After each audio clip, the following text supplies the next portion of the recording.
Literally ফাঁকা। তো তখন আমার না গাটা কিরম ছমছম করে উঠলো। আ যাও লौट कर तुम ये दिल कह रहा है। লিস্ট ভ্যালেন্টাইন্স ডে দিন এই একটা তো করলো। জানি না ঈশ্বর আমাকে দিয়ে কি করাতে চাইছেন, কোন দিকে আমায় ঠেলছেন, কি করতে চাইছেন, আমি কিছুই বুঝতে পারছি না। আমি এখন এত অরিজিনাল গাই যে কপিরাইট পড়ে যাবে। কি দেখে একটা শিবলিঙ্গ, পয়সা বাপ কি ট্রি মে ফলতা হ্যায়, হলেই মনে হয় আরে ভাই আমি কেন। আজকে নতুন লট দেব, এটা তুলে ফেলতে হবে, সব শুকিয়ে আছে। ইয়া আমার খেদাই ভালো তেরে না বলে।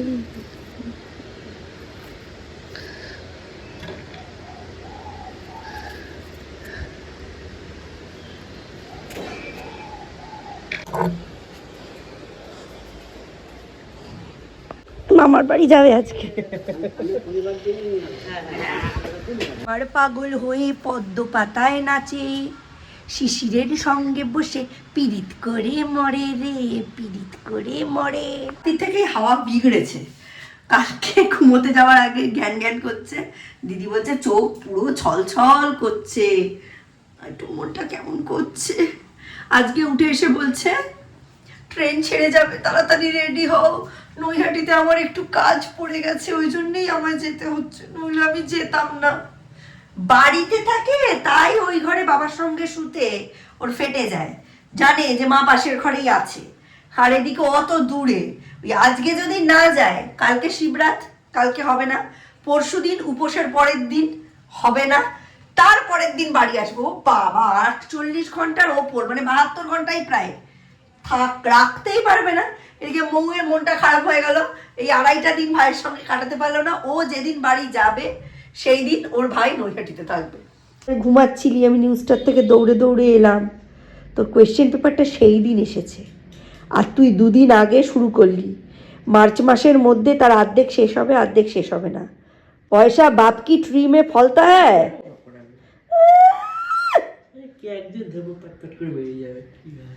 কিচ্ছু হবে না, কিচ্ছু হবে না।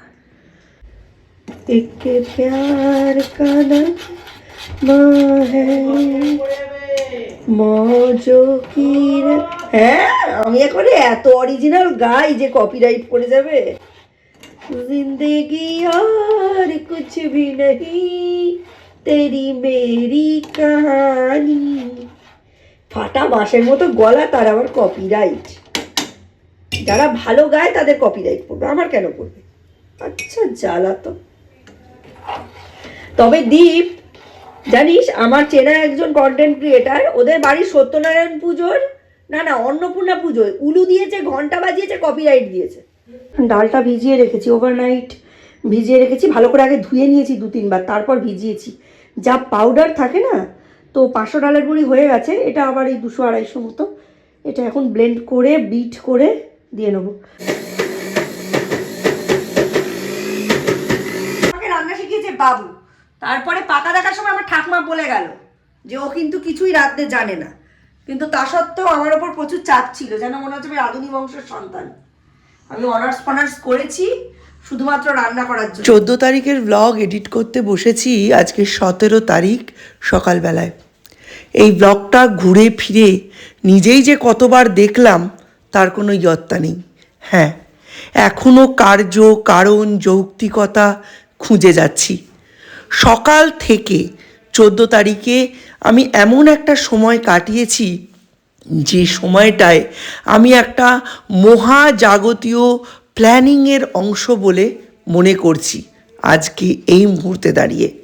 সেদিন সকাল থেকেই দিনটা শুরু হয়েছিল একদম অন্য রকমভাবে, অনেক ভালো ভালো খবর দিয়ে। আর তারপরে ধীরে ধীরে আমি একটা দারুণ দিকে এগোচ্ছিলাম, যেটা আমি কোনো দিন স্বপ্নেও কল্পনা করিনি। লোকের ঘরে আমি শুনেছি স্বপ্নাদিষ্ট ঈশ্বর আসেন, কিন্তু এমন একটা দিন যেদিন মা নিজে হাতে বাবাকে তুলে দিলেন আমার হাতে তার সেবার জন্য। নিতান্ত সাধারণ মানুষ আমি, এত সৌভাগ্য যে আমার হবে কোনো দিন ভাবিনি। রোদে বসে বসে বেশ শোনা হলো পথের পাঁচালীর প্রথম পর্ব। ক্লাসিক্সগুলো মাঝে মাঝে শুনতে খুব ভাল লাগে। এখন পুরো গা মাথা ঘাড় সব গরম হয়ে গেছে। একটু ওয়েট করে স্নান করে নেবো শ্যাম্পু করে। অনেক দিন রোদে বসে তেল মাখা হয় না।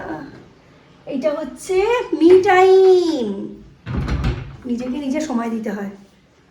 ঠিক আছে চলুন, সৌর্যরা 12টা নাগাদ বেরোবে, হয়তো 12টা কি 1টা নাগাদ, তারপরেও বেরোতে পারে। ওরা এখানে আস্তে আস্তে 3টে। আমি নৈহাটি স্টেশনে গিয়ে সৌর্যকে নিয়ে আসবো।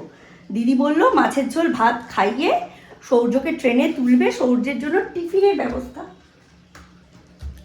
ব্যবস্থা রাখতে। রান্নাটা করবো, একটু আদা আনতে হবে, দীপকে পাঠাই।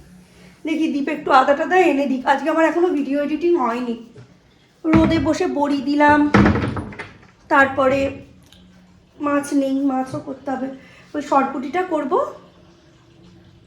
লাউ আছে, বেগুন ভাজবো, আর কি ডাল তো আছে। ওবেলা দেখা যাবে, ছেলে আসবে। মামনির সাথে আড্ডা দিয়ে ঢুকলামই, মা রোদ চলে গেছে। 1টা বাজে, আমার এখান থেকে রোদ চলে গেছে। খুবই দুঃখের ঘটনা। সৌম্যর জন্য মাছটা রাঁধি, আর তো কিছু রাঁধার নেই। দিদি বললো আমি ফোন করব ব্যান্ডেল থেকে যখন ট্রেন ছাড়বে তখন। কিরম বদমাশ, ফটাস করে দ্বীপের মাছটা রেখে দিই। চলো টাকা।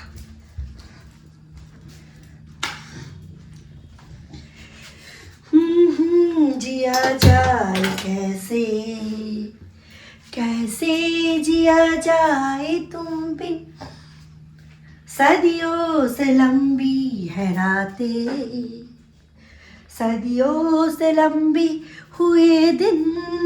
सौर्य आ जाओ लौट कर तुम, ये दिल कह रहा है, आ जाओ लौट कर तुम,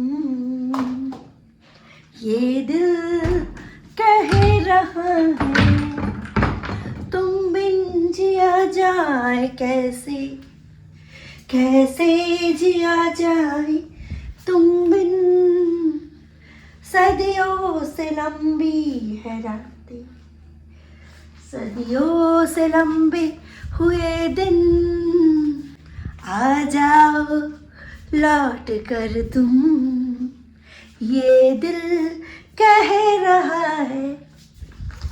এই বইটা আর আরেকটা বই আমরা একই দিনে দেখেছিলাম, আমি আর মিস্টার বিশ্বাস, নৈহাটির কল্যাণী সিনেমা হলে আর নৈহাটি সিনেমা হলে, মনে আছে। ভাত, ডাল, বেগুন ভাজা, উচ্ছে চচ্চড়ি, লাউ ঘন্ট, আর পুঁটি মাছের ধনে পাতা দিয়ে সর্ষে পোস্ত বাটা দিয়ে একটা তরকারি হয়েছে। আর আমি রেডি হয়ে গেছি, স্নান টান করে, তেল দিয়েছিলাম তো, স্নান টান করে রেডি হয়ে গেছি। সৌর্যকে আনতে যাব। সৌর্য বলেছে ব্যান্ডেল থেকে ট্রেন ছাড়লে তখন ফোন করবে, সেই বেসিসে আমায় বেরোতে। তো রেডি হয়েই গেছি, কখন ফট করে টাইম হয়ে যাবে। আজকে বুদ্ধি হয়েছে, এটা দিয়ে গেছে। যাই হোক, অ্যাটলিস্ট ভ্যালেন্টাইন্স ডের দিনেই একটা তো করলো কাজ আমার জন্য। হ্যাঁ যাই হোক, আজকে ভ্যালেন্টাইন্স ডে আমরা সেলিব্রেট করছি না, আমরা black day, actually Pulwama day, এটাই মনে রেখে এগোতে চাইছি। হ্যাঁ, কালকে তো শিবরাত্রি, কালকে পড়ছে 4:30-এর পরে। অনেকে সোমবারে পালন করবে, অনেকে কালকে। যারা উপোস থাকতে পারে, দৈহিক স্ট্রেস নেওয়ার অবস্থা আছে, তারা দেবে। আমরা অ্যাজ ইট ইজ পঞ্চামৃত দিয়ে স্নান করিয়ে ঠাকুরকে ভালো করে মুছিয়ে সুন্দর করে সাজিয়ে ওই শিব স্তোত্রম পড়বো, একটু শিবের ভজন শুনবো। হ্যাঁ, অষ্টোত্তর শতনাম যেগুলো শিবের আছে, আমার বেশ কিছু বই আছে, সেগুলো পড়বো। এই মহামৃত্যুঞ্জয় মন্ত্রটা কয়েকবার আওড়াবো। হ্যাঁ, উচিত হচ্ছে 108 বার ওম নমঃ শিবায় জপ করা, যদি পসিবল হয় করব। তবে কালকে সেকেন্ড হাফে হওয়াতে খুব সুবিধা হয়েছে, কারণ ইচ্ছে করলে কালকেও করে নিতে পারি, আর ইচ্ছে করলে পরশুও করতে পারি, কোনো অসুবিধা নেই। কারণ ফার্স্ট হাফে আমরা যাব কাপায় স্কুলটা দেখতে। আমরা অন বাইক, আমরা রুটটা চিনি, কিন্তু কাঁচরাপাড়া স্টেশন হয়ে তো আমি আর দীপ যাব। তাই আমি, মিস্টার বিশ্বাস আর দীপ 3জন মিলে বেরোবো ট্রেন লাইন দিয়ে গিয়ে কাঁচরাপাড়ায় নেমে কিভাবে যাব KV1-এ সেটা দেখতে। তো সেটার জন্য একটা প্রিপারেশন দরকার। আজকে রাতে, কালকে দুপুরের রান্নাও করে রাখবো, যেন আমরা ওখানে দেখে এসে লাঞ্চটা করতে পারি। চণ্ডীতলায় একটু দেখা করে যাই, ছেলেটাকে আনতে যাচ্ছি। এখানে জানেন, বিয়ের পর আমি এসেছিলাম, বিয়ের পরে এখানে আমার পুজো হয়েছে, মানে পুজো দেওয়া হয়েছিল। কলকা এই যে দেখুন, দেখেছেন মা কত সুন্দর। এটাকে ওলাই চণ্ডীতলা আমাদের এখানে। বুড়িমা আমায় ভয় দেখিয়েছিলেন, তো যদি মেয়ে হয় ওলাই চণ্ডীতলায় গিয়ে পুজো দিয়ে আসবো, আর তো যদি ছেলে হয় বাড়িতে ষষ্ঠী পুজো করবো। কিরকম জেন্ডার বায়াসড ছিলেন। আর এটা দেখাই, দাঁড়ান, ফণি মনসা গাছ একটা কত বড়। এখানে সবাই সরস্বতী পুজোয় যা ঠাকুর টাকুর সব রেখে দিয়ে যায়। আমি যখন সত্যি ঘুমোতে যেতাম না, তোমার মন খারাপ হতো কাঁদতাম। সত্যি কথা? হ্যাঁ তুমি আমায় মিস করেছো? হ্যাঁ না না, হ্যাঁ হ্যাঁ হ্যাঁ। কত আমের বোল ধরেছে দেখ। চিনিস দেখতো কে এসছে? তুমি চেনো আমাকে, দেখো।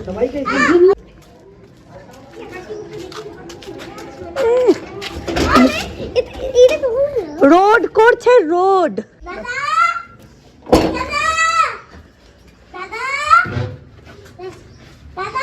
কতটা খেয়াল করেছেন জানি না, মানে আমি সৌর্যকে নিতে যাচ্ছিলাম হেঁটে। এইবারে কারণ হচ্ছে আমার স্নানটা তাড়াতাড়ি হয়ে গেছে। তখন আমি ভাবলাম কি যে দিদি তো ফোন করবেই, আমি বরঞ্চ রেডি হয়ে মিলি ভবন অবধি যাই, তারপর টোটো নিয়ে আমি হাঁটতে হাঁটতে চলে যাব। এইটা ভেবে আমি জামা কাপড় পরে স্নান টান করে, স্নান করার কোনো দরকারই ছিল না। আমি লিটারেলি আজকে তেল দিয়েছিলাম বলে আমি স্নানটা করলাম, আপনারা দেখতেই পেয়েছেন। বাইরে যাব, হাওয়ায় ধুলো মুলো লেগে যাবে, স্নান করলাম।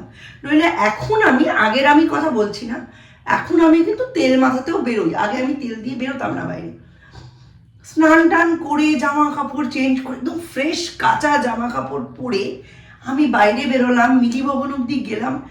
গিয়ে দেখি পুরো রাস্তা ফাঁকা ঢিঢি করছে। তো আমি তখন ভাবলাম যে আমার তো এডিট হয়নি, এত ফাঁকা রাস্তা, আর রাস্তার কোথায় কি খানা খন্দ আছে এসব তো আমার জানাই। তো আমি বরং এডিট করতে করতে চলে যাই, দিদি মধ্যখানে ফোন করলে সেখান থেকে টোটো ধরে নেবো।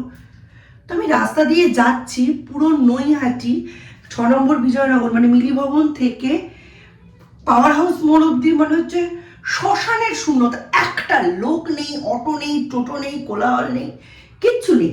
হঠাৎ করে পাওয়ার হাউস মোড়টা ক্রস করেছি, একজন মহিলা ঠিক যেন মনে হলো আর ডান হাতে কাপড়ের নিচ দিয়ে কিছুটা পেঁচিয়ে লুকিয়ে নিয়ে জাস্ট আমার সামনে 1 হাত দূরত্বে হাঁটছে, আমাকে ডজ করে এলো।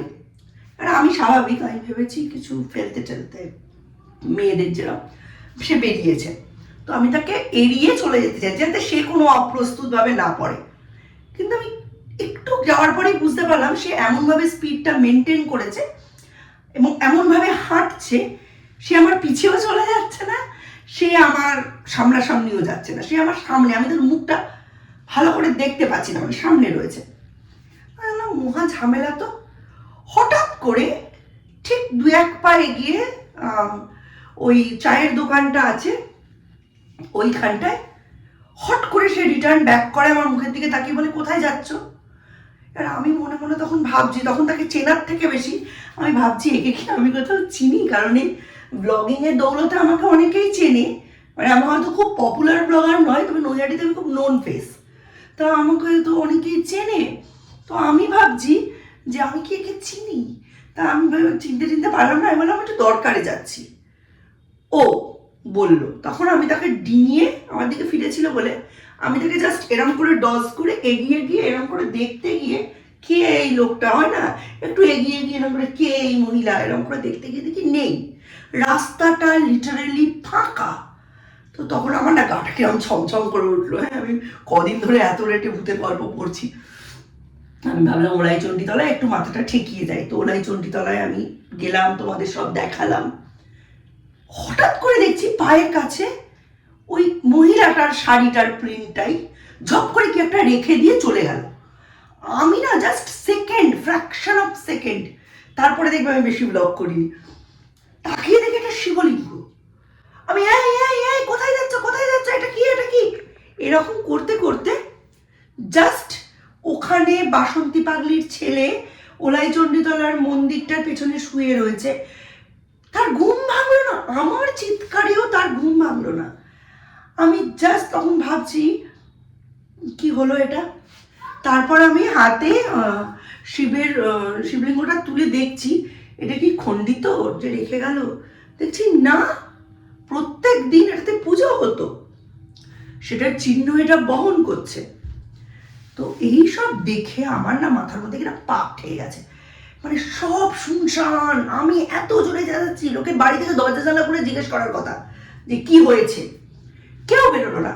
ঠিক আমি ওলাই চণ্ডীতলা থেকে পাস করে আমরা কজনের সামনে গেলাম, ওখান থেকে মনে হয় 10 পা অটো টোটো রিক্সা, যেন মনে হচ্ছে একটা বাজার এরিয়া, এত চালু হয়ে গেল সব দিক। সবাই যাবেন যাবেন যাবেন। আমার মাথায় তখন ঘুরছে মেয়েটাকে, বউটাকে, আমাকে কি করে চিনলো, কি জিজ্ঞেস করলো, এতক্ষণ কি ঘটছিল, এটাকে নিয়ে আমি কি করবো। এবার আজকে আমি ব্যাগও নিয়ে বেরোইনি, পকেটের মধ্যেও ঢুকবে না, এত বড় শিবলিঙ্গ।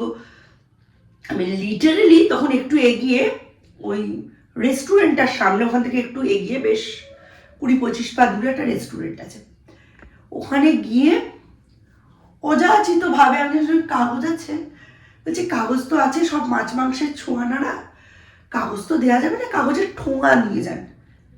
কাগজের ঠোঙা পেলাম, ঠোঙার মধ্যে শিবলিঙ্গটাকে ভরলাম, ভরে ওরকম ভাবেই শৌচকে নিলাম।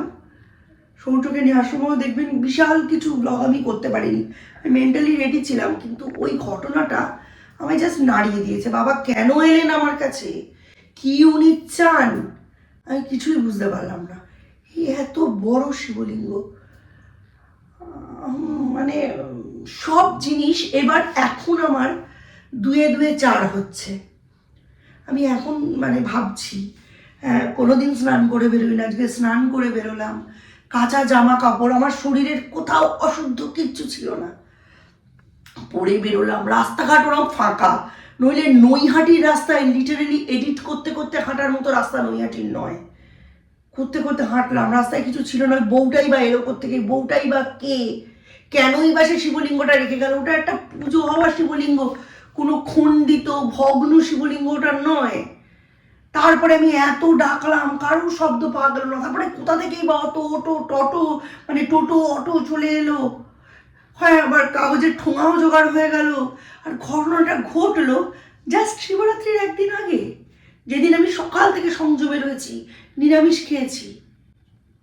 জানি না ঈশ্বর আমাকে দিয়ে কি করাতে চাইছেন, কোন দিকে আমায় ঠেলছেন, কি করতে চাইছেন, আমি কিছুই বুঝতে পারছি না। আমি বলছি আপনাদের, আমার গায়ে মানে কাঁটা দিয়ে উঠছে, শিউরে শিউরে উঠছি। আমি ভয়েস ওভারে এতটা বলা যেত না, ওই জন্য আমি আলাদা করে মিস্টার বিশ্বাসকে বললাম, দীপকে বললাম, ওরাও তো এর কথার কোনো যুক্তি পেল না। আর আমি কিন্তু সংস্কারী, কিন্তু আমি কুসংস্কারী নই, আমি বিজ্ঞান মনস্ক মানুষ, কিন্তু এই জিনিসের কোনো যৌক্তিকতা আমি তো খুঁজে পাচ্ছি না।